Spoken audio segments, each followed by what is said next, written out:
The story begins as the main character explains that it is the Eastern Allied Kingdoms 10 years later. To prevent the approaching ruin, he had chosen to become their sponsor. He admits that he never thought it would turn into something this big. Once a corporate slave grinding away 78 hours a week for a small-time company, he was now reborn as a noble in a fantasy world. He describes it as sounding like a good deal, and indeed, it was.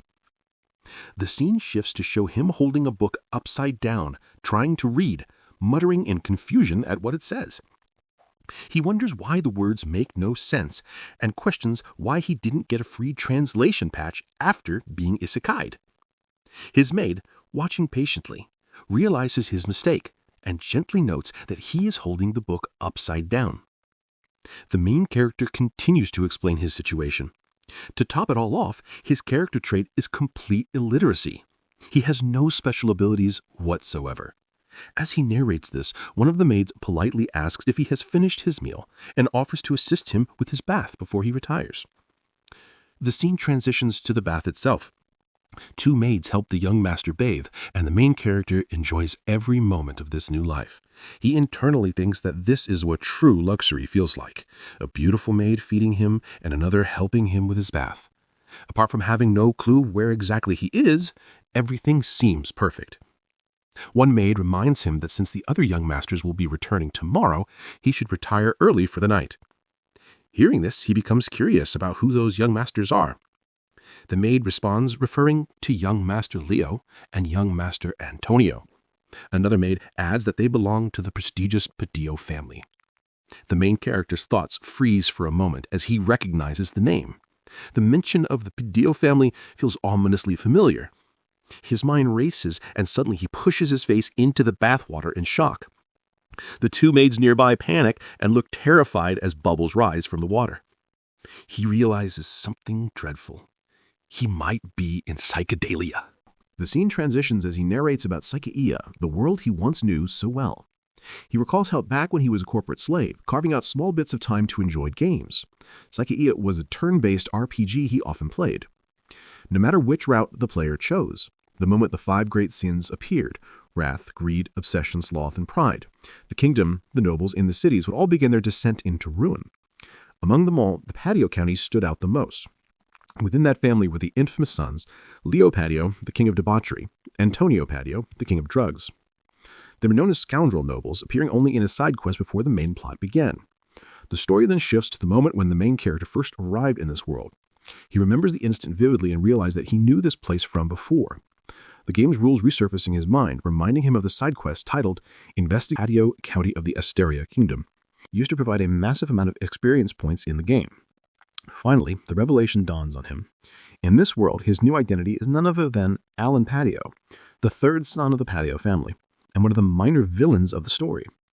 Alan is seen lying on his bed, tears streaming down his face, as he thinks to himself that he would rather be a corporate slave working 78 hours a week.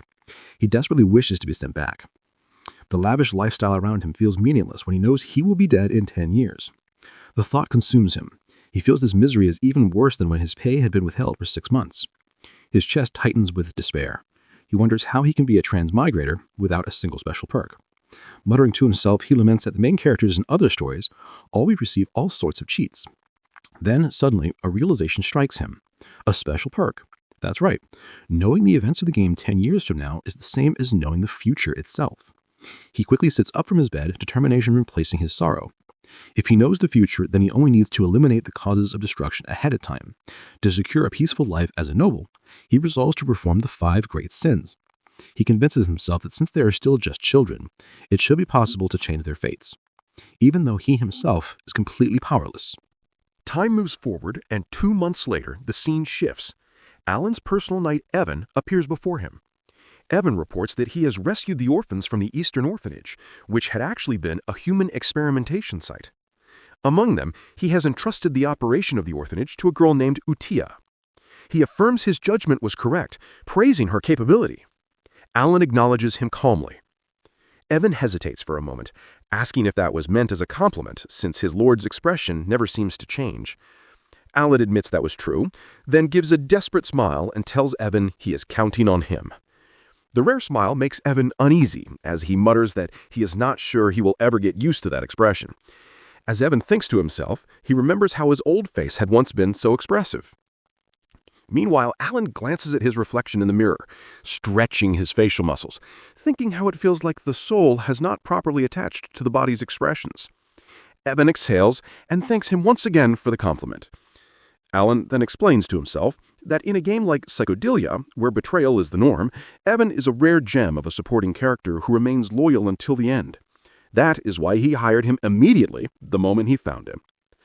Evan soon brings up another matter, reminding Alan that the recent raid had them for the purpose of rescuing the girl named Utia. Alan confirms that.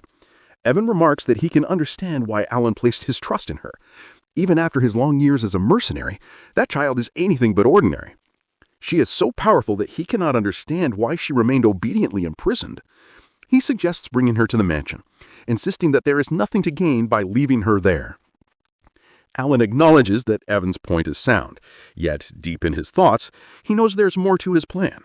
It might seem like he is wasting her power, but leaving her exactly where she is forms part of his strategy.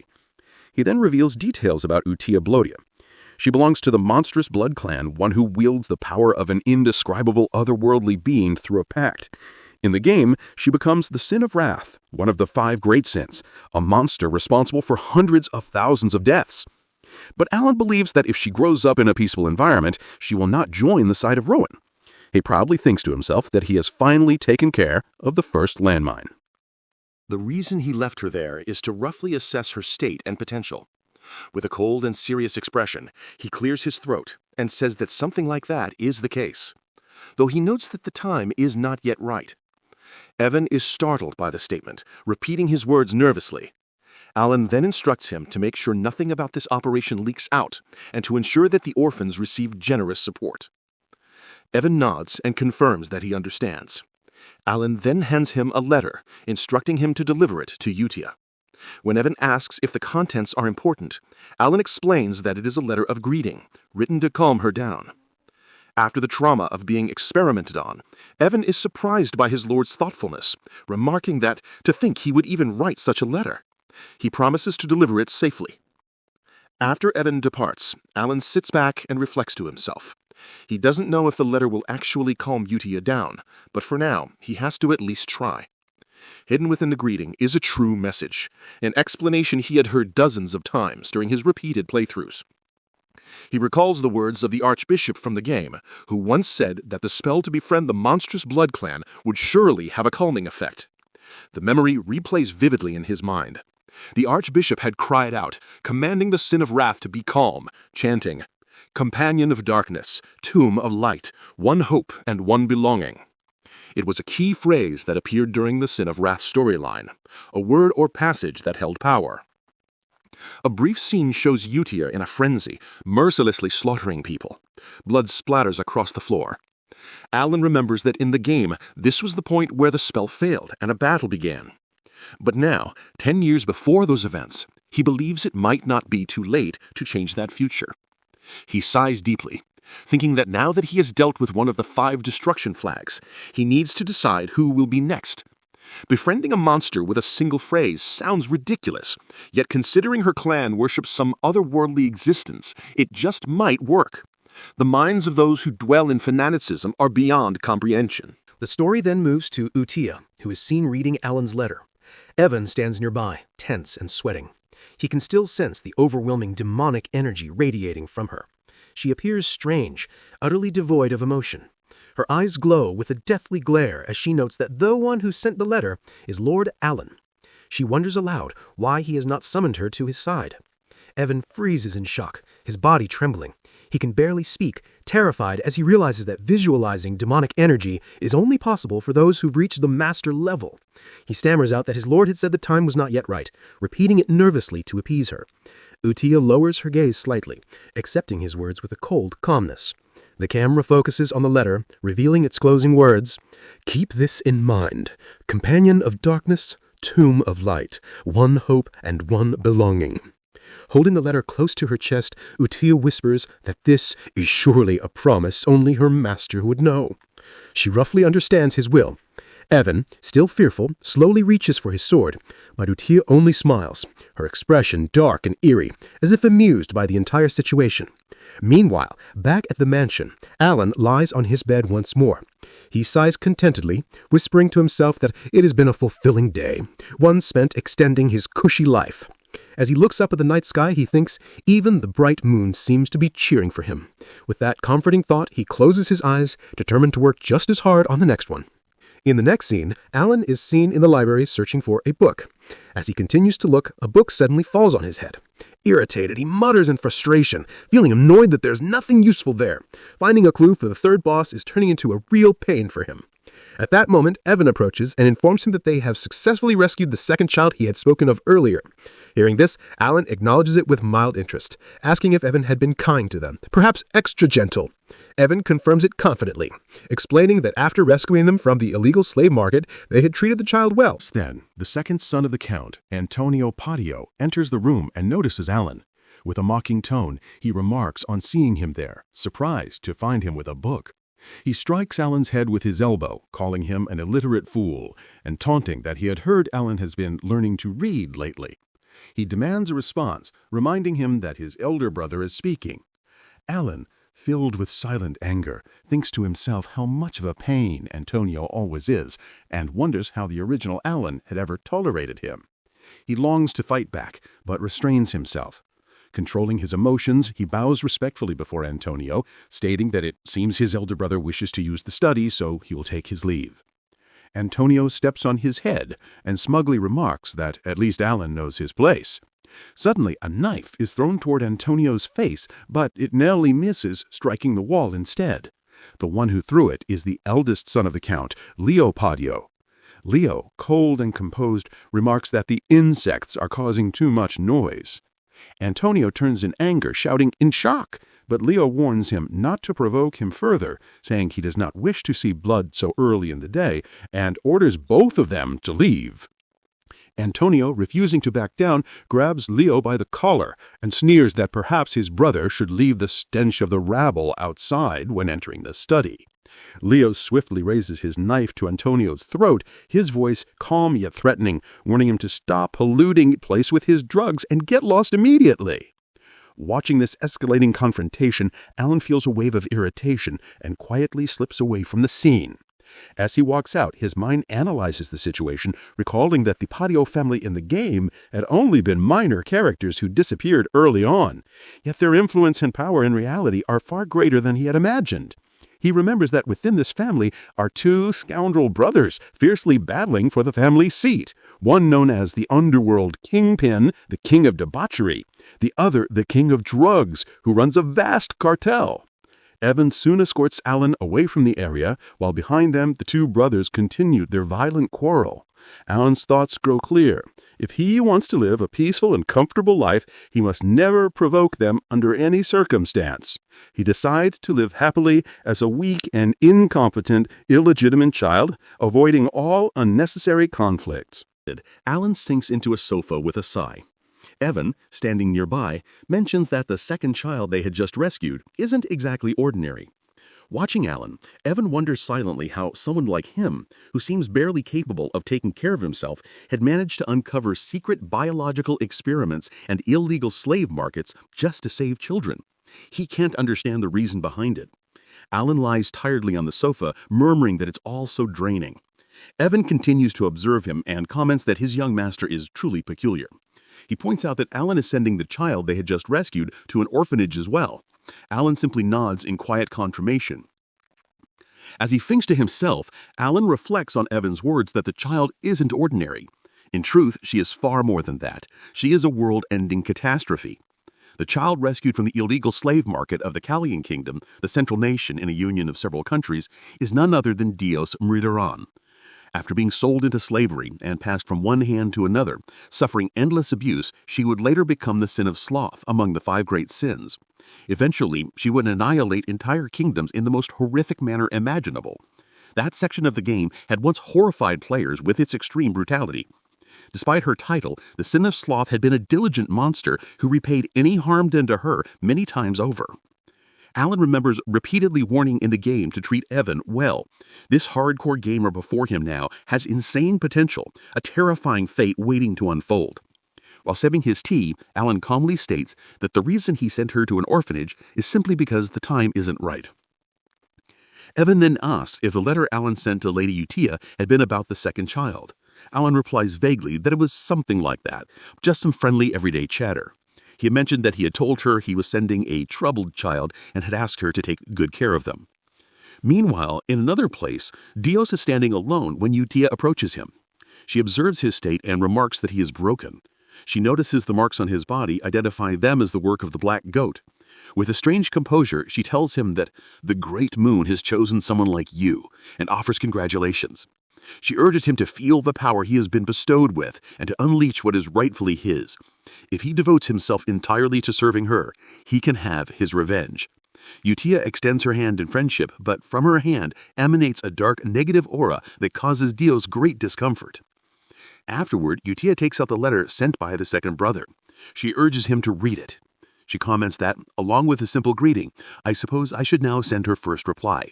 The scene shifts back to Alan, who is buried deep in books, flipping through pages in frustration, muttering that he still can't find where the third boss is. His patience is wearing thin. Suddenly, Evan comes rushing in, visibly panicked. He exclaims that there is a huge problem. The second young master, Antonio, the very one who had taunted Alan earlier, is dead. Shocked, Alan freezes for a moment, his eyes wide with disbelief. The thought echoes in his mind, that scoundrel is dead already. Then the scene shifts to Antonio's funeral. Everyone attends, including Alan and Evan, standing among the mourners. The atmosphere is grim.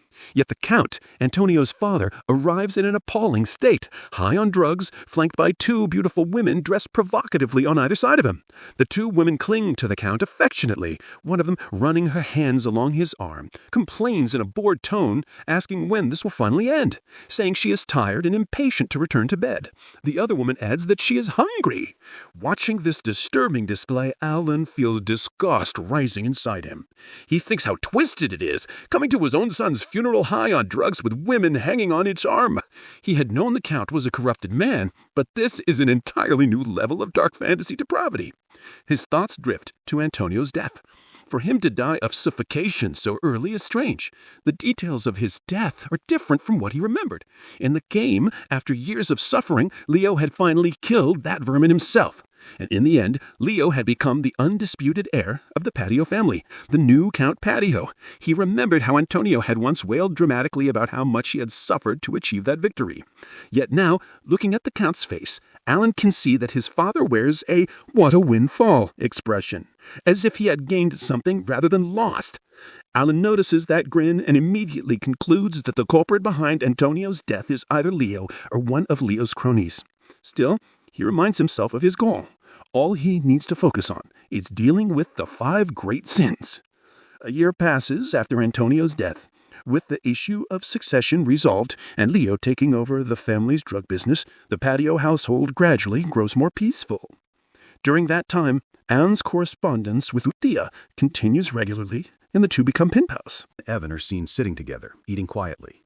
Alan thinks to himself that steadily building this rapport with Utia will certainly prove useful in the future. Soon after, he opens a letter and begins to read. The letter mentions how Gina is excellent and loves playing, and that the dear child is growing up wonderfully without any issues. Reading the words, Alan smiles, commenting that they sound like such good kids. His eyes then fall on another line. The list of sponsors for the orphanage has grown again. He finds it strange that such a small orphanage keeps receiving more and more sponsors. Evan, noticing his expression, remarks that it is unusual, but still a good thing. Then he remembers something and mentions that they have received information about the matter Alan has been searching for so intently. Evan explains that the Information Guild has found a clue. Hearing this, Alan expresses relief, realizing that it must be related to the third boss. Finally, he feels a rush of satisfaction, believing he can soon locate that person. It is a perfectly peaceful and idyllic evening, the calm before another storm. Meanwhile, in another part of the kingdom, at a drug distribution hub known as Marikavuk, 2 members of the organization enter the area. As they walk inside, one of them remarks that the eldest Patio son is incredibly generous and that the rewards they receive are always amazing. The other replies that their organization has already grown to several hundred members strong and that their future looks even brighter. But when they step further inside, their words freeze. All around them lie corpses, the bodies of their comrades, blood pooling across the floor in every direction. Shock overwhelms them. Then, suddenly, both of their hands begin to move uncontrollably on their own. Their bodies jerk as if possessed. Before they can comprehend what is happening, their hands, guided by an unseen force, thrust knives into their own throats, killing them instantly. It is then revealed that their bodies are being controlled from afar by Deos and Utia. Utia observes the scene with amusement, commenting that she had enjoyed today's puppet show as well. She notes that the list of sponsors to report has grown again. Deos, watching the massacre, questions the meaning behind these actions. He says that he does not feel pity for the victims, as they were wretches who ground up human beings to produce their drugs. Yet he cannot understand how this act contributes to his revenge. Udia calmly responds that it is indeed meaningful. Everything happening now is merely the cornerstone, the foundation being laid for his return. She explains that when he finally arrives, it would not do for his place to appear shabby or unworthy. A sly smirk crosses Udia's face. Deos acknowledges her reasoning with quiet understanding. Then, using her power, Udia begins to rise into the air, her presence radiating energy that lifts Deos along with her. Her voice echoes with dark reverence as she declares that everything is proceeding according to his will, for their blue moon, she says, is his sword. It has been 2 years since Alan started exchanging letters with Udia. Time has passed quietly, and in that span, many things have changed. Meanwhile, Evan is looking for Alan. His steps are slow, his face weary from exhaustion. After searching around, he finally reaches the backyard and spots Alan there. Completely drained, Evan drops to the ground, breathing heavily, muttering that he is back and had found him in his backyard. Alan turns in surprise, startled to see him, and responds in his calm tone, acknowledging Evan's arrival. Evan, catching his breath, informs him that the fifth one has been safely sent to the orphanage. Hearing that, Alan freezes for a moment, his mind flashing through everything that had happened. During that time, he had managed to rescue all 3 remaining sins as well. He looks thoughtful, realizing how much effort it had taken. Trying to ease the moment, Alan hands Evan some sweet cakes and tells him to eat. Evan accepts with a tired smile, his words slurred with fatigue, thanking him with a cheerful yes and thank you. As soon as Alan throws the cakes toward him, Evan catches them like a happy puppy, eagerly munching them down as if he hadn't eaten in days. Watching him, Alan thinks to himself that finding the 3rd sin of greed had been a real struggle. But, thanks to his game knowledge, everything worked out in the end. Once he made Evan grind hard enough, all the pieces fell into place. He looks at Evan with a faint sense of relief. Appreciating the boy's effort, he tells him that he has done well running around everywhere, and that he can finally rest now. Lying back in the grass, asks whether that means the orphanage missions are finished. Alan replies that yes, that is the end. Evan sighs deeply, his body relaxing as he lies flat on the field, saying it is a relief. Then, after a pause, he asks why Alan doesn't seem happy about it. Alan replies simply that he is happy, but Evan can't believe it. He says that Alan still doesn't show it at all. Alan gives dull expression, his face almost blank, but his mouth moves slightly as he points out that he is smiling. Alan looks annoyed, clearly unconvinced, and responds sarcastically, thinking that if that is what Alan calls a smile, that he must have never seen one before. Looking at his face, Evan thinks it seems like Alan is attending a boring tea party rather than celebrating success. Later, the scene shifts. Alan is now lying in the backyard staring at the sky. His mind filled with thoughts, he reflects that everything has gone even better than expected, smoother than he had imagined. The bosses of psychedelia had once become the 5 great sins because of their tragic pasts. Even though this world is set in their past, before they awakened as sins, the odds of saving them all perfectly before those events were extremely low. He had been worried that he might end up saving them only after they were completely broken, but somehow fate had favored him. Breaking his thoughts, Alan asks Evan how the orphanage is doing. Evan, holding a letter in his hand, replies that it is the same as usual, running smoothly. The children, who had once been like broken dolls, have started to brighten up quite a bit. Alan listens silently, then responds that if that is the case, they don't even need a caretaker anymore. He is genuinely surprised. He hadn't thought Uriyama would handle it so well. Maybe it is because of her background setting being attached to the orphanage, but he had originally assumed she would hate being involved in something like that. Looking at it from this perspective, Alan realizes Uriyama is actually a good kid too. That, Alan feels a small warmth in his chest. It makes him happy seeing all the orphanage kids growing up properly. For some proud reason, he feels a sense of fulfillment he can't explain.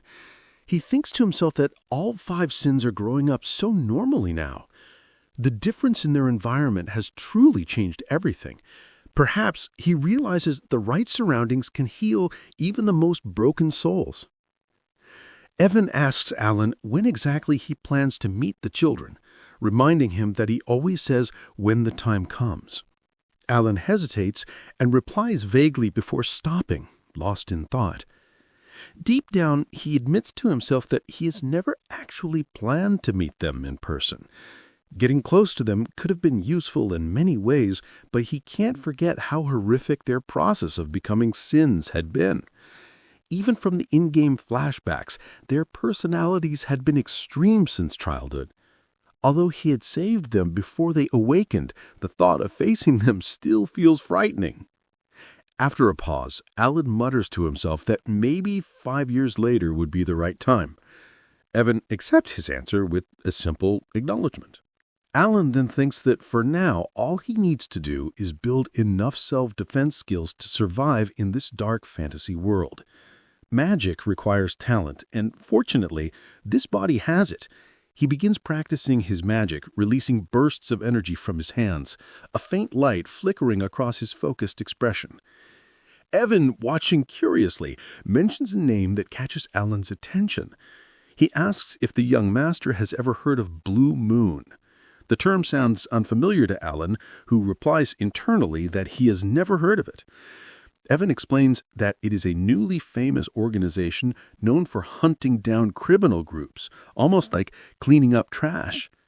It sounds like they're doing good work, but Alan doesn't remember that being part of the game. He assumes it is probably a short-lived event that had never mattered much. Evan continues, saying that apparently Blue Moon also kills nobles, which is why he thought Alan might have heard of them.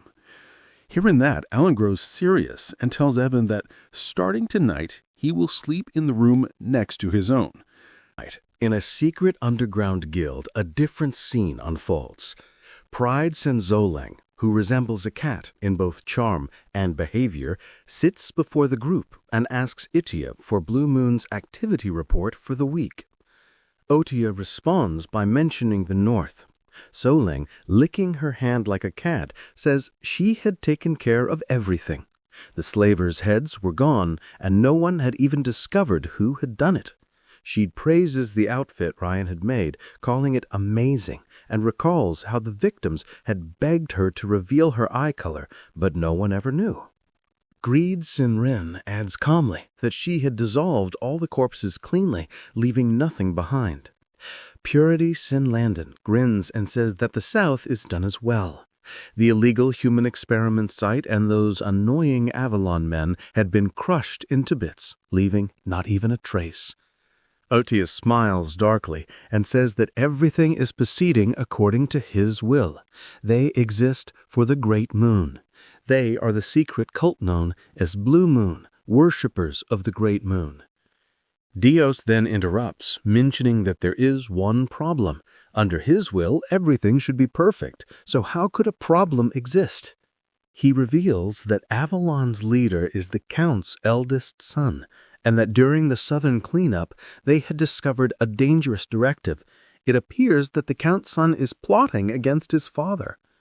Otia's expression shifts instantly, her tone cold and sharp with anger. Her dark, negative, bloody aura spread through the room, making the other sins tremble in fear.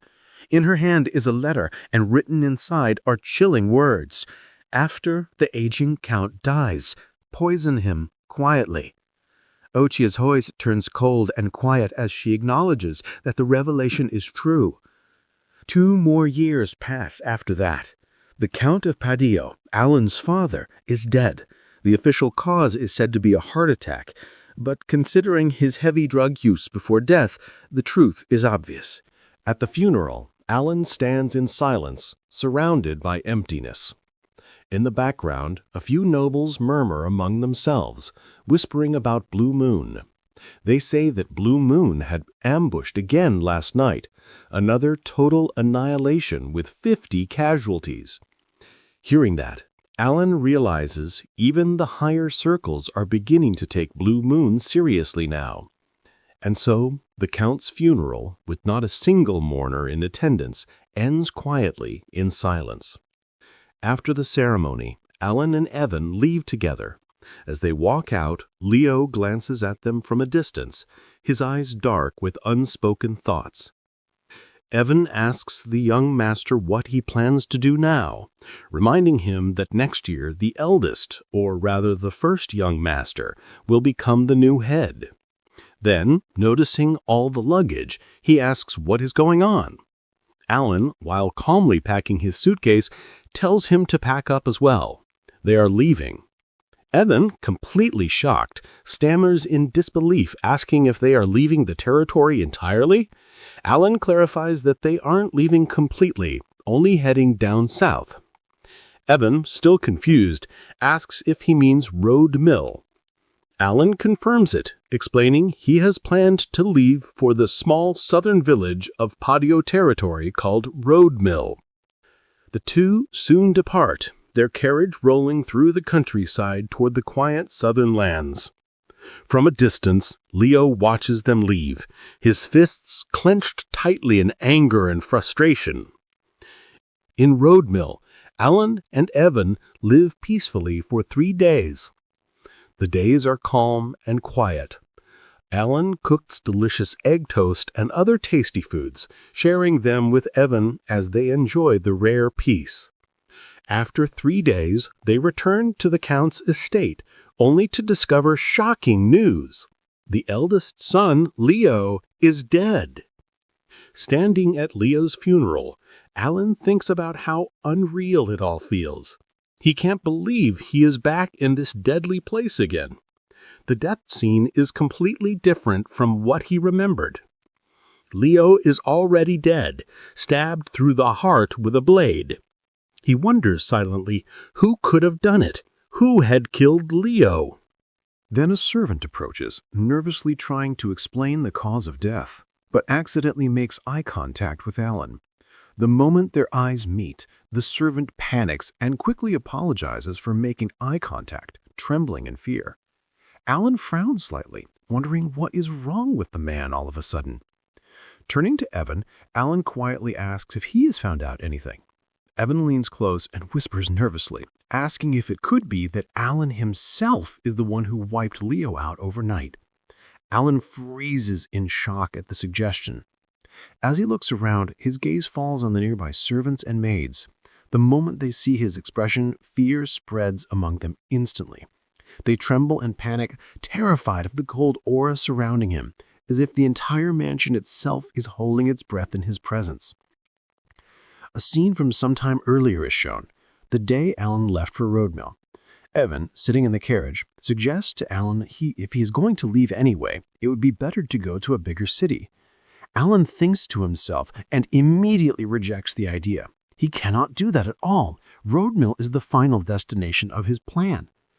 He remembers that he saved the 5 great sins from their misfortune and prevented the future where the world is destroyed. Road Mill has no connection to the original story, and it even has the patio villa. Alan continues thinking to himself about how he could live like a noble lazily for his whole life. He thinks that Road Mill is the perfect place to live comfortably. After all of that thinking, Alan answers Evan that there is a good reason for everything. Evan responds in a different tone and says he is not falling for that anymore, pointing out that Alan always brushes things off when bothered. Seeing Evan's tone, Alan tells him to leave the matter at that. Alan and Evan ride in the carriage and leave the estate. Alan's older brother, Leo, thinks to himself that he might kill Alan and then decides he will not kill him. Leo thinks Alan is useless, whether he is here or not. After their father's death, Leo considered poisoning Alan to take care of him, but since Alan said he would go quietly to the frontier, there is no longer a reason to kill him. After a moment of thought, Leo wonders if things with Avalon haven't been going well lately. Leo looks at Alan and starts to call him annoying. Then Leo orders Alman to follow Alan's carriage from behind. Alman, who is Leo's lackey, asks if that means he is being ordered to kill Alan. Alman's unexpected question confuses Leo. Leo turns toward Alman and wonders why he is suddenly asking a question, since Alman is the kind of person who always follows orders without asking. He tells Alman that his job is to just do as he is told. At that moment, Alman stabs a sword into Leo's chest. Leo is shocked and very angry and asks Alman why he did it. Alman answers that he enjoys war games and that it has been quite fun until now. Alman continues explaining that Blue Moon operatives follow a creed taught by the Red Moon, so they move as it wields them. He adds that if someone tries to harm the Great Moon, they are permitted to move on their own. Saying this, Alman drives the sword deeper into Leo, causing severe bleeding. Leo collapses to the ground from the pain. Alman, with trembling voice, speaks as if addressing his subordinates and says that they will not let Leo get away with this. Alman tells Leo that with the words he just spoke, Avalon will now disappear from the continent forever. Alman calls it a pity and reminds Leo that the Great Moon gave him a chance. After saying this, Alman flees and leaves Leo wounded. The next morning, Alan wakes from sleep and says good morning to himself. Alan thinks that Roadmill is truly a paradise. A peaceful day begins for Alan. He thinks to himself about waking up when he wants and eating when he wants, finally able to live a truly aristocratic life. While eating toasts, Alan suddenly considers starting a toast business. Then Evan tells Alan that a message has arrived. Alan asks what it is. Evan reads the message, and Alan drops his food from shock. He is deeply shocked and thinks with surprise that his trial version of Paradise ended in just 3 days. The next scene shows Alan and Evan returning from Roadmill to the Patio family to attend Leo's funeral. Alan thinks that he is returned to the Patio family once again. Soldiers and maids act overly dramatic, which makes Alan wonder to himself. At that moment, Evan asks Alan if he has returned to the Patio family once again. Alan is shocked by Evan's question. Thinks that he is now trapped in a simulation of continuously occurring crazy situations. He realizes that he has fallen right into the middle of it. Feeling nervous, Alan sits with Evan in a corner. Alan calls Evan over and begs him to explain so he can understand why he has become the mastermind. Evan, also nervous, replies that it is because Alan is the only one who benefits from the situation. Young master. Evan explains that since Leo was murdered after they left the estate, Alan has become the heir with a perfect alibi. Alan is deeply shocked by this revelation. Evan continues saying that Avalon is gone too, so there is nothing left to bother Alan about Leo's death. Evan then says with visible pleasure that Alan has become the mastermind of the Count's family, the one who commands assassins at the swordmaster level. Alan, watching Evan's happiness, asks if this is funny. Worried, Alan wonders where to begin to tackle the problem. He thinks that there cannot be any organization capable of wiping out an underworld powerhouse in an instant. He questions how such a force could exist. Alan reminds Evan that there was mention of an organization that hunts at dawn. Evan asks if Alan is referring to the Blue Moon. Alan answers yes, and asks whether it could be their doing. Evan reports that the Information Guild thinks it is probably not the Blue Moon. Evan explains that the Blue Moon never leaves a body, but they always leave a sigil. He adds that Avalon was apparently struck down by swords.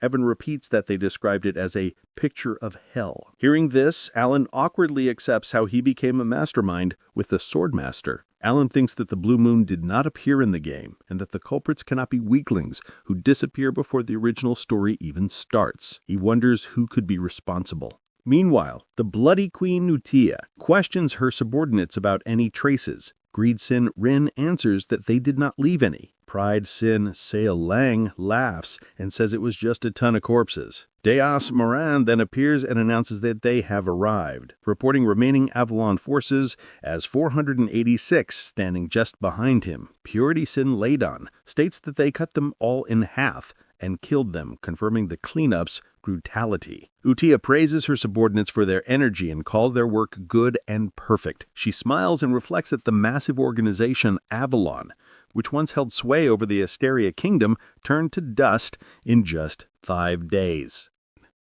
Ladon warns that the cleanup is not perfectly finished. Utia asks what he means. Puzzled, Ladon produces a file and tells Utia that they found additional nobles entangled with Avalon. He points out that the Alia Duchy appears to be especially deeply involved. Utia takes the file into her hands and studies it. She looks to the others and asks rhetorically if they already know what she is going to say. Deos and Seolong turn to Utia full of zeal. Ladon answers that he will take care of the matter quietly. Utia turns to Ryan and begins to ask if the Information Guild is keeping things clean. Ryan, who is in the middle of searching through a book, tears one of its pages and responds while holding it, saying that they are treating this incident as unrelated to Blue Moon. As Ryan tears out a few more pages, Deos uses his magic to make them float gently in the air and addresses everyone around him, declaring that since his own blood had struck first, this is not an order, for they are the sword. Hearing those words, Utia glows tense, her composure faltering, as she reminds that a sword doesn't think on its own. Blue Moon, she says, should only move under direct command. Turning to her subordinates, she speaks firmly, instructing them to keep that in mind, for he knows everything, and they must never let him down. Deos listens in silence, his thoughts clouded with confusion. He can't understand why someone like Utia, a woman of such overwhelming power, would feel anxiety and fear merely because she might be discovered. The thought lingers heavily in his mind until he finally responds with understanding, affirming that everything is for the Great Moon, for him. The scene then shifts smoothly to the patio household. After the deaths of his brothers and father, all the family paperwork and responsibilities have fallen into Alan's hands. The burden weighs heavily on him, leaving him visibly exhausted and frustrated. He reflects in his mind how after the funeral he has been swamped for an entire month, wishing only to eat, and lays around like any noble should. He thinks about how he has made plenty of enemies, but recalls that Leon's death was originally supposed to occur 6 years later, but because the deaths of his brothers altered the game's timeline, all the family affairs now rest on him, solely the heir. Soon after, 5 workers arrive carrying even more stacks of paperwork, meant for Alan, adding further to the mountain of duties that have already consumed his days. Alan, feeling frustrated, looks at the workers standing before him and wonders to himself why everyone has suddenly started working so hard when the Counts was still around. They would always slack off. His eyes filled with irritation sweep over them before he returns to his work. Seeing that expression, the workers grow nervous and silently decide they will work even harder to please His Majesty Alan. As Alan continues, he thinks to himself that it must be because of the rumors about him being the dark mastermind. He only wishes they would handle things on their own. When the work is finally done, Evan is in the same room with him. Evan speaks, expressing astonishment once again at Alan's progress, saying that it is still incredible to reach the second circle. After only 2 years of self-study, he admires Alan's talent. Alan is seen practicing his magic as Evan continues, explaining that normally it takes about 4 years of guidance to reach that level, and that magic itself can't even be used without innate talent.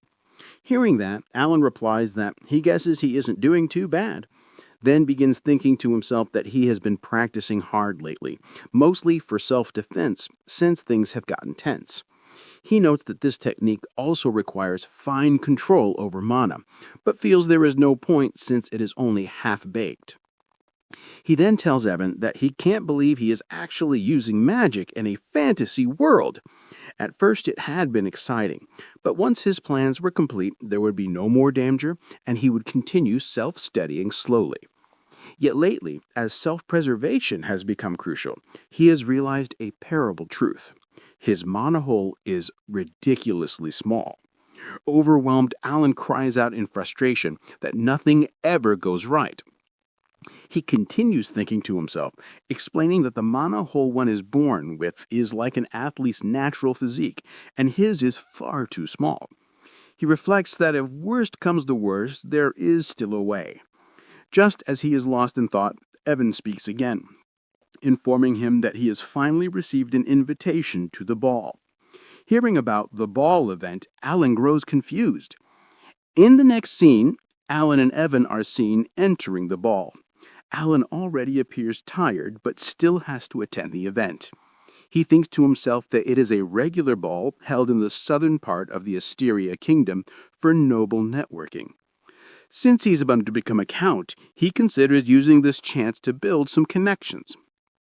Evan notices how deeply Alan is thinking and asks what he is doing. Alan continues reflecting silently that building ties with other nobles is essential for a peaceful future. But before he can think further, the other nobles begin noticing him. As they see him, fear spreads among them, and they start distancing themselves from his presence. He tries to greet one noble, but even that person, frightened, runs away with the others. Evan, treating Alan as if he were a child, comforts him gently, telling him not to be upset. Alan finds the situation strange, but had already expected something like this to happen. He tells Evan that he will be back, then begins walking toward the nobles to try talking to them himself. Evan watches his behavior with confusion as Alan leaves.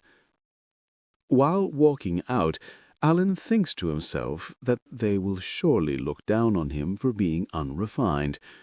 Unlike the glory days of his great-grandfather, the current Padio family is known as the Eastern Degenerates.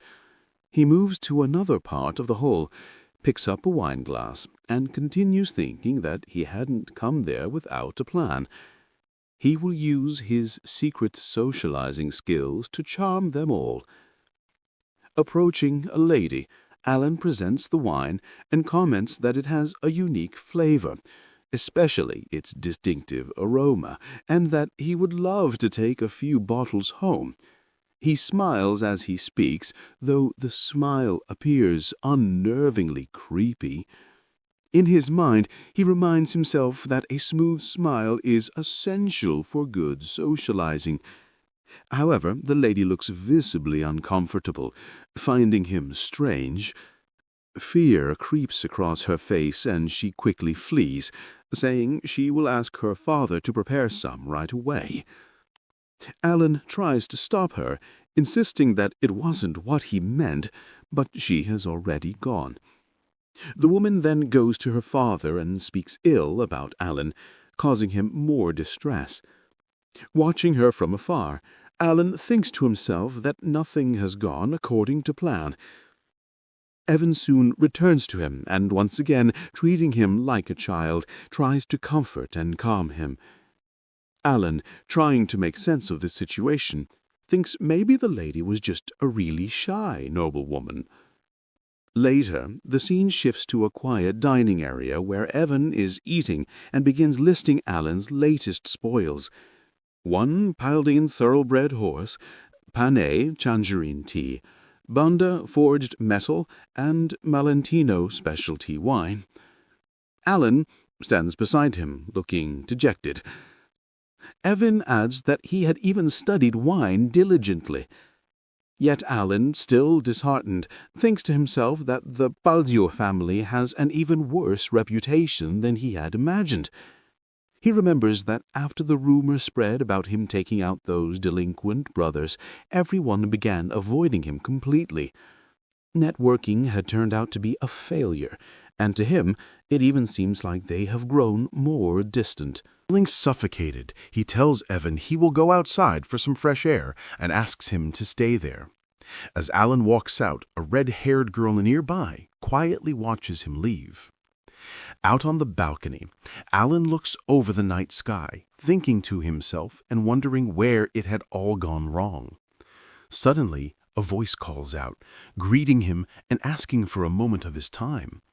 He is surprised because none of the nobles had spoken to him that night, and now a girl has approached him directly. He wonders who she could be, but when he looks around, no one stands in front of him. Then as he glances downward, he notices a girl introducing herself below. She says she is Loria, the third daughter of the Duke of Alia. The name catches Alan off guard, and he greets her back. He recalls in his thoughts that the Alia family is one of the 3 great shadow powers of psychedelia, known as the Northern Degenerates. It figures, he thinks, that anyone approaching him can't possibly be normal. Still, he can't remember her from the game, and is certain he has never seen her before. Loria, looking troubled, speaks again, asking him directly to lend her his strength. Her words leave Alan stunned. She then continues, explaining that she is going to be assassinated soon. Alan reflects on how she once received her father's affection and had been protected all this time as the daughter of his father's mistress. But now the Duke of Alia has fallen gravely ill. Loria continues with a trembling tone, confessing that her sisters are planning to kill her. Alan's mind turns cold, realizing that everything is about survival. It becomes clear to him why he can't remember her. She had already been dead when the game began. With a pitiful expression, Loria pleads for help. Believing in the power Alan possesses, she begs him to assist her, but Alan rejects her request without hesitation. Loria tries to persuade him further, insisting she isn't asking for free help, offering half of House Alia in return for his support. Yet Alan ends the conversation curtly, saying that will be all, and prepares to leave. As he walks away, Alan thinks to himself that her situation is indeed pitiful, but it is already hard enough just to keep himself alive. He knows he shouldn't invite unnecessary trouble, even if he wants to help. Unlike the rumors, he doesn't possess any special powers. Falls with sadness, and as Alan looks back at her, he tells her something good will happen to her. Descending the stairs, he quietly hopes that Loria will meet a good ally who can help her. Meanwhile, hidden in the upper corner of the hall, Deos and Ryan have been secretly watching everything unfold. Deos notes that Alia has now approached the Great Moon. With a measured tone, he mentions he should inform the Red Moon that something good will happen to that one. But Ryan disagrees, saying it wouldn't be necessary. If their information is correct, Loria is the only Alia not entangled with Avalon, meaning she isn't one of Red Moon's targets. Deos finds relief in that, saying it makes things easier since all the other Aliens will be dealt with anyway. Ryan confirms that according to the Red Moon's command, their focus will remain on cutting off the information flow so that the Avalon incident will never reach him. As Alan walks alone through the corridor, he notices that the surroundings feel strangely empty, almost as if they were a barrier around him. Suddenly, a beautiful and seductive woman approaches him, greeting him with a charming smile. Alan wonders if that greeting is truly meant for him. For a brief moment, he thinks maybe he can finally form a friendly connection with the nobles. He greets her back, but as he looks closer, suspicion fills his eyes. He realizes he has seen that face before. It is Kalia Zenonia. It figures, he thinks, that anyone who talks to him first can possibly be a normal noble. He politely addresses her as Lady Zenonia. With a graceful smile, she remarks with surprise that he already knows her. Alan replies that of course he does. She is quite famous after all. In his mind, Alan recalls what he knows. The 3 great villainous houses of the kingdom of Asteria. In the north, House Alia. In the east, House Padio. And in the west, the degenerates of Zenonia. Kalia smirks at the mention of fame and teases that she is famous, almost mockingly. It is then revealed that she is the eldest daughter of Count Zenonia. If Patio is a gang, Zenonia operates more like a refined corporate-style syndicate. Alan thinks about his own situation, realizing he only needs some noble connections to help him live peacefully. For the sake of his sweet life, he resolves never to get involved with people like her. He bows politely and tells her that she is beautiful, giving her reason for his attention. Deepens as she thanks him for the compliment, saying she would love to talk more and inviting him to continue. Alan replies that he would like that, but points out there are too many eyes watching them at the moment. Inside, he is desperately wishing to be left alone, hoping to slip away quietly. Kalia smiles again, remarking that he is just as the rumors describe, and says she looks forward to seeing him again before leaving. Alan stands puzzled for a moment, wondering what that strange encounter was all about. Elsewhere, Ryan reports to Desos that the information about the Avalon incident is being perfectly contained. Desos mentions a new concern. Someone has been observing them, a tale that can't be ignored. Outside, hidden among the trees, a figure is indeed watching Alan from afar. Ryan notes that there are no direct orders regarding this observer, so they will continue to watch and eliminate if necessary. Without delay, Ryan and Desos leave the area swiftly. The next morning arrives. Alan and Evan travel together toward the canyon. Evan asks if his lord is certain this time, pointing out that the canyon seems to be the place they have been searching for. Although it is broad daylight, the inside appears strangely dark. Amazed, Alan feels a surge of excitement, realizing he has finally found it, his real objective. Even the field effects match perfectly, confirming his suspicion that this has to be the place. As they enter the canyon, Alan mutters that if this one turns out to be a bust too, he would be depressed. But deep down, he is confident this time it is the real deal.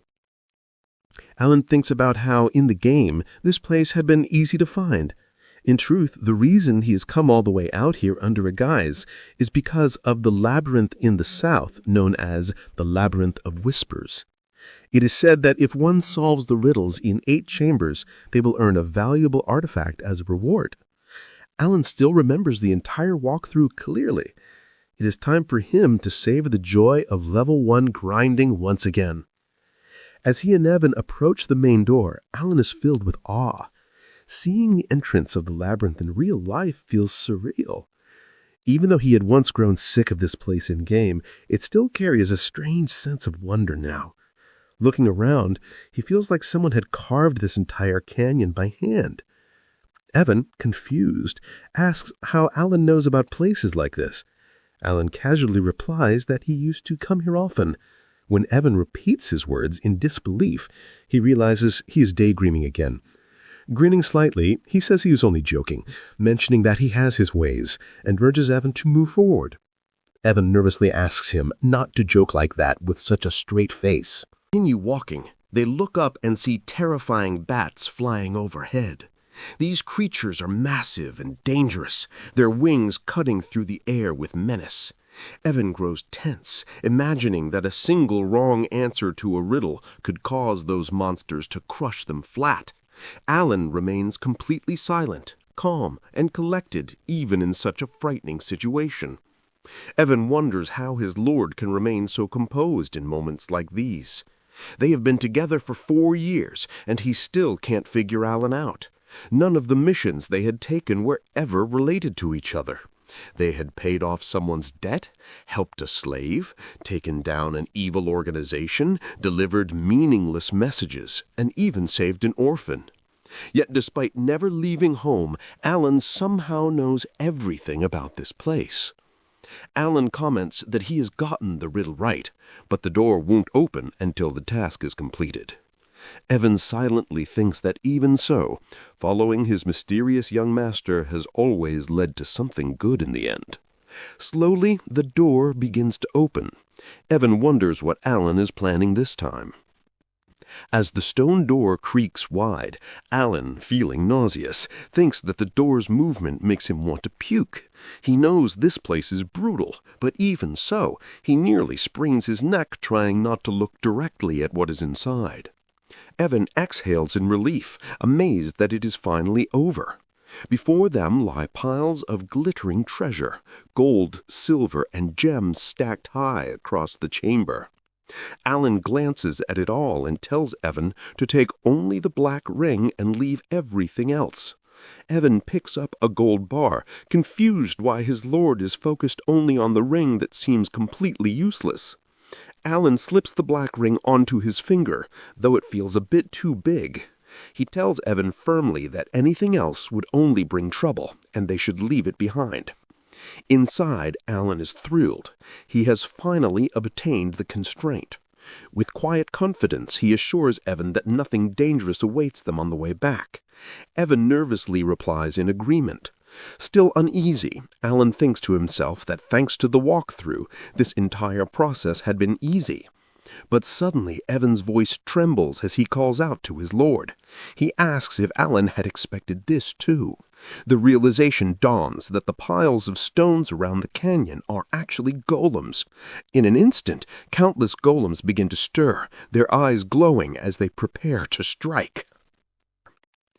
Evan's thoughts race.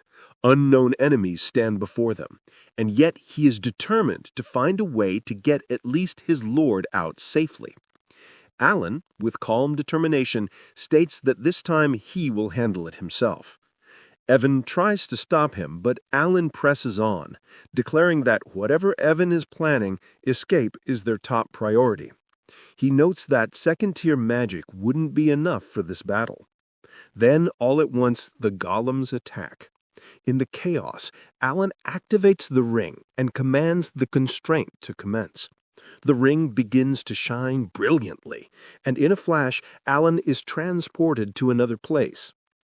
A deep voice echoes through the void, declaring, "Fragment inheriting the great will of Nimarala. Speak the two constraints you can enact." Alan realizes that in the game, this part had been shown as a selection window. That same voice is now communicating directly with him. This is the labyrinth's clear reward, the constraint. As the name suggests, it is an absorption-type artifact that imposes restrictions on the user in exchange for power. Hearing the voice makes Alan feel more certain than ever that this is truly reality. He begins his declaration.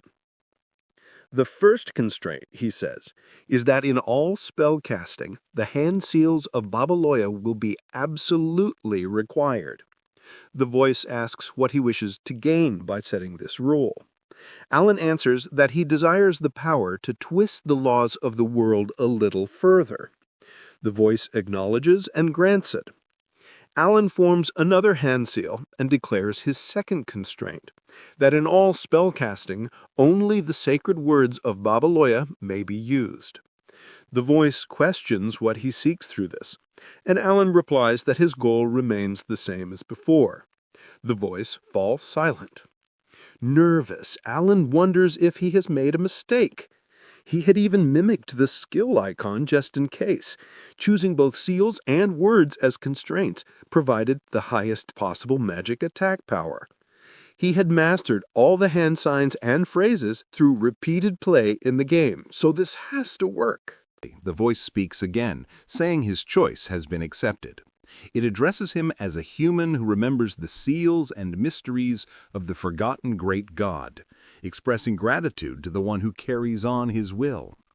Alan questions what it means by carrying on his will, but as the ring's light engulfs him, it is absorbed into his body, signaling that the constraint has worked successfully. The voice speaks one final time, declaring that it has always watched him, the inheritor of the will. Moments later, Alan reappears back inside the canyon where the golems are still preparing to strike. Evan shouts warnings, reminding him, again, that second-tier mana won't work. Alan begins forming a magic spell in his hands.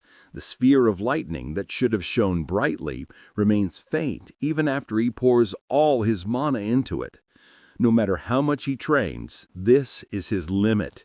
It is time to test the constraint and the price it demands. Focusing deeply, Alan casts his spell. A powerful ball of energy forms between his hands. The ring radiates a blinding aura that spreads across the surroundings. Even as the ring transforms into a vessel of magic, Alan can still feel its weight lingering around his finger. Alan appears to be unleashing or absorbing a massive surge of energy or magic power. The atmosphere trembles as swirling blue-white light and electric sparks envelop him. Waves of energy ripple outward, giving the impression of immense spiritual or elemental power, likely lightning or pure mana. Then Alan begins to cast his spell beyond comprehension. The moment his energy completely erupts, the entire scene is consumed by blinding light and violent surges of electricity, suggesting an explosion of raw magical force. Amid the chaos, Alan stands tall beneath a blinding burst of radiant light, the aftermath of the immense power he just unleashed. His cape billows behind him as he raises his arm toward the sky, signifying control, dominance, and the completion of his energy search.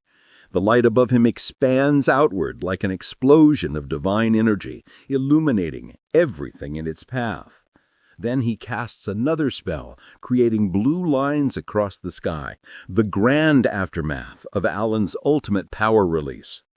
The sight visually represents the sheer scale and destructive force of his energy.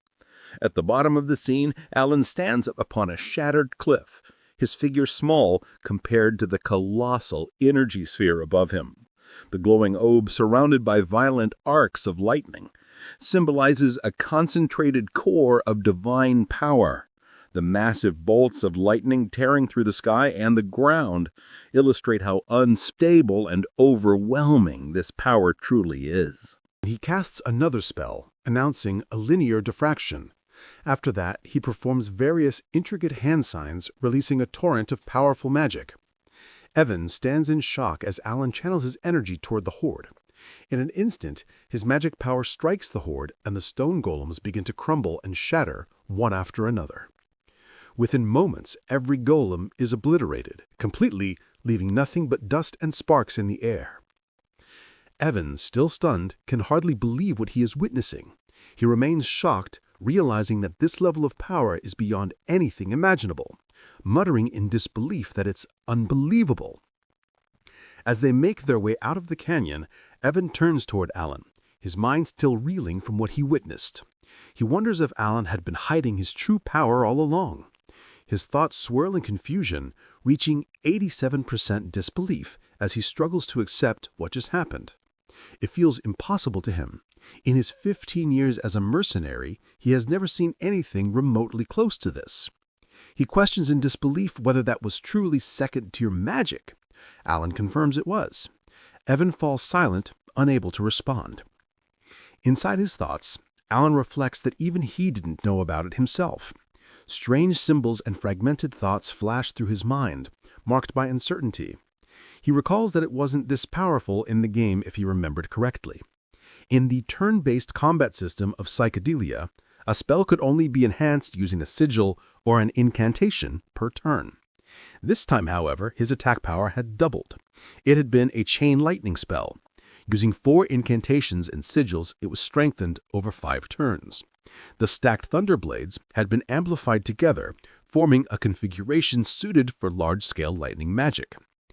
In exchange for the restriction that requires him to use a sigil and an incantation for every spell he casts, he has gained something else, something divine. He recalls an ancient invocation echoing through his mind. O forgotten mortal, who recalls the sigil and mystery of the great God, I offer you gratitude for inheriting his will. That must have been the reason why the magic was amplified several-fold, rising to unimaginable levels. Even so, second-tier magic felt like overkill. The result went far beyond his expectations, and even he was surprised by the outcome. As Alan continues to ponder these thoughts, he finally reaches the edge of the canyon, with Evan following close behind. The battle's aftermath still crackles faintly in the air, the sky tinged with fading streaks of blue lightning. Exhausted, Evan lets out a deep sigh, finally relieved that they have escaped. His voice heavy with fatigue, he feels the toll of the encounter pressing on him. Sitting down on the rocky ground, he murmurs that this ordeal was even tougher than fighting itself. The treacherous terrain, the relentless danger, everything about this dreadful place feels unbearable. He wonders in frustration who on earth designed such a place filled with torment and exhaustion. Alan simply responds with a quiet hum, his expression unreadable. As the wind brushes past the remnants of lightning still flickering faintly around him, Alan thinks to himself that the Whispering Labyrinth had another name. It had spread throughout the community through shared map settings and guidebooks. People said that the Palin Labyrinth was the same as the Whispering Labyrinth, a mid-level grinding zone in the game. According to the director, the labyrinth had an owner. Apparently, it was said that one could grind infinitely if they skipped the reward, and at some point it started being called the Labyrinth of Palin. Alan remembers clearly that it was created by someone named Palin. Evan, confused and weakened, barely understands what he hears. His dizziness makes him stumble, and Alan supports him, holding him upright and saying that they are heading back east. Evan, exhausted from the journey, mutters about the 3 weeks of hard work they have endured and mentions that there is something he wants to do once they return. Evan asks what it is, remarking that Alan seems more diligent than he had thought. Night soon falls as the two continue their way, Alan still supporting the weakened Evan. Under the dim moonlight, Alan reflects deeply on his earlier spells. He thinks that choosing a sigil matching the spell's element increases its potency, and picking the right incantation strengthens its properties. That was how the game worked. However, unlike in the game where the visuals stayed the same and only the attack stats rose by over 10%, this time, each sigil visibly altered the spell itself. Every incantation had an obvious transformation just moments ago. He wonders if, even though it is just a magic technique, his mana control might be exceptional enough to perceive those changes. Once his mana recovers, he plans to test it again. Either way, he feels that everything turned out well in the end. 8.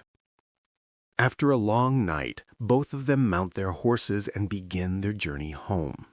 The air is quiet, the atmosphere calm after the chaos of battle.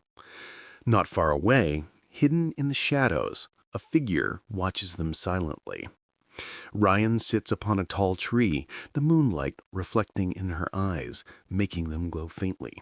She jumps down gracefully and moves toward the canyon where Alan and Evan had been earlier. As she arrives, she notices strange writings engraved into the canyon stones. The glowing letters read, "The Age of Forgotten Outer Gods, the script of the Alanar Empire." The inscriptions shimmer faintly as Ryan places her hand on one of the stones. The energy within it flows into her, and she realizes something profound. Alan had repelled the invasion of the Black Ones and defeated Alakalaka, the devourer of his subjects' heart. Her thoughts echo with fragments of history. The Radiant Emperor, the Great Palon. She knows all of it because she was born under the Great Mission within the ancient library. She recalled that Alan had said the labyrinth was created by Palon. She had always known that the Bloody Queen differed from the one recorded in history, and that difference had told her something extraordinary was hidden here. The Great Moon itself had once called Palon a friend worthy of reverence. Moreover, the incantation he whispered did not even exist in the records of the ancient library. She wonders in silence who that man truly is. Ryan smiles faintly, acknowledging that everything the Crimson Moon had said was true. A sense of guilt washes over her as she admits within herself that she feels ashamed for merely following orders. At that moment, Deus appears. Ryan's eyes shift toward him, recognizing his arrival. He notes his presence and asks whether he managed to obtain the information. Deus, positioned above on a tree branch, responds coldly that he did not. The man in black had perished. His neck had suddenly twisted twice in midair, ending his life instantly. Ryan's expression turns serious. She states that she will have to report this for proper handling. Her tone remains cold and composed as she prepares to move forward with the next steps. The scene then transitions to Zenobia Count's house. Kalia sits calmly while sipping her tea. Her eyes narrow slightly as she remarks that it wasn't just a rumor after all. She remembers how his gaze had been so cold and unfeeling, just like the depths of the abyss. Her thoughts calculate precisely as she processes what she knows. Count Zenobia is both powerful and renowned. The sound of the teacup clinking against the saucer echoes through the quiet room. Yet Kalia finds something strange. Despite her limited specialization, people still find her famous, which feels odd to her. She mentions this, noting how unusual it is. Her father replies that it is simply because she is the Count, after all. Her father sits at his desk, writing a letter unaware of her actions. Kalia's sly smile deepens. She snaps her fingers, releasing a wave of dark energy from her hands. A black aura spreads through the air as she manipulates her father, bending his will to her control.